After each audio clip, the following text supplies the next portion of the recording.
এক গ্রামে এক গরিব ব্রাহ্মণ থাকত। তার নাম ছিল হরিদাস।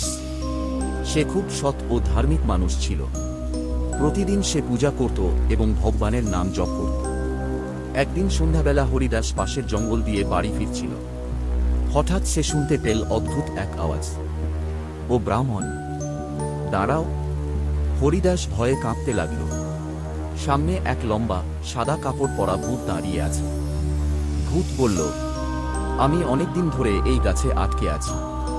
তুমি যদি আমাকে মুক্ত করো, আমি তোমাকে ধন সম্পদ দেব। ব্রাহ্মণ ভয় পেলেও বুদ্ধি খাটাল। সে বলল, আমি তো গরিব মানুষ, তোমাকে কিভাবে মুক্ত করব? ভূত বলল, শুধু মন্ত্র পড়ে এই গাছের চারপাশে জল ছিটিয়ে দাও। হরিদাস বুঝল ভূতটি ধূর্ত হতে পারে, তাই সে ভগবানের নাম নিয়ে মন্ত্র পড়তে লাগল। মন্ত্রের শক্তিতে ভূত কাঁপতে শুরু করল।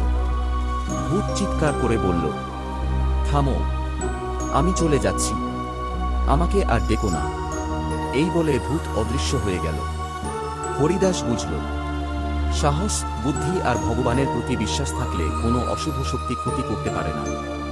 নীতি কথা: বুদ্ধি ও সাহস থাকলে বিপদ থেকে রক্ষা পাওয়া যায়।